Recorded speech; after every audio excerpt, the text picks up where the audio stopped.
Their destructive acts are rampant and reckless. Hear it anywhere, anytime via the ABC Listen app.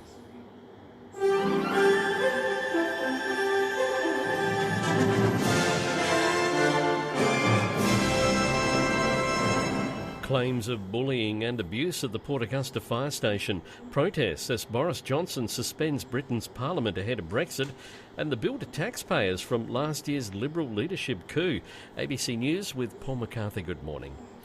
Allegations of violent outbursts and verbal abuse at an MFS fire station in the state's north has sparked a secret investigation, but the accused were never stood down. Rhett Burney has details. The allegations were made against 3 staff at Port Augusta Fire Station in February. In one alleged incident, a male firefighter pushed a female officer to the ground and grabbed her by the neck. The firefighters' union claims the alleged assault was reported to the chain of command, but no action was taken. The union also claims crews at the station are often instructed to enter burning buildings, which have put them at risk. The MFS has confirmed it ordered an independent probe into those and other allegations. The union says the accused were never stood down. MFS Chief Officer Michael Morgan has declined an interview. Protesters have gathered outside Downing Street to protest against the British Prime Minister's decision to suspend Parliament ahead of the Brexit deadline. Samantha Hawley has more. Save our democracy, stop the coup! A call went out on social media, and so they gathered in their hundreds outside number 10 Downing Street. They're angry at the Prime Minister Boris Johnson's decision to ask the Queen to suspend Parliament from the end of next week until she opens a new session on October the 14th. A number of MPs say it's a cynical move to stop the Parliament debating legislation to avoid a no-deal Brexit. Boris Johnson says there'll still be ample time for debate before the October the 31st deadline.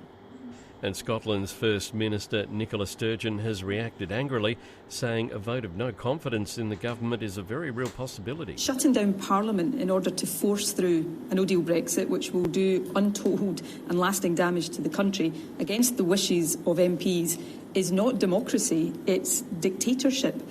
I think today will go down in history as the day UK democracy died. Last year's Liberal Party spill cost Australians more than just a Prime Minister after Defence Force jets were booked to ferry ministers to and from Canberra. Jackson Goth-Snape has details. Peter Dutton and Senator Matthias Cormann both resigned as ministers during the week of last year's Liberal leadership spill. In order to attend swearing-in ceremonies in Canberra the following week, they booked flights on a Defence aircraft, costing taxpayers $63,000. A spokesperson for Senator Cormann said no commercial flights suited his itinerary and the bookings were consistent with the rules. Mr Dutton declined to comment. Farmers are warning the price of soy-based products is about to spike as drought slashes local production.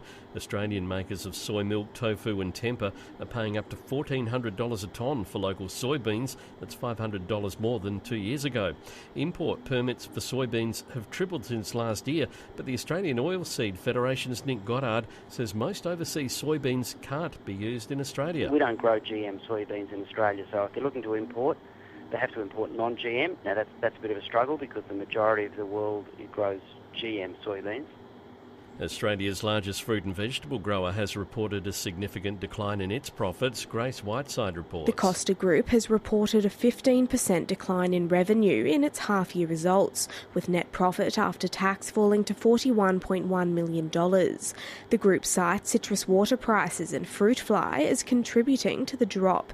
It says only 25% of its citrus crop was harvested before June, and temporary water prices have been high, with future water allocations uncertain. Despite the decline in profit, the Costa Group says it's still broadly in line with the lower end of its revised target range that was outlined at its annual general meeting. The ABC has contacted the Costa Group, which has declined to comment.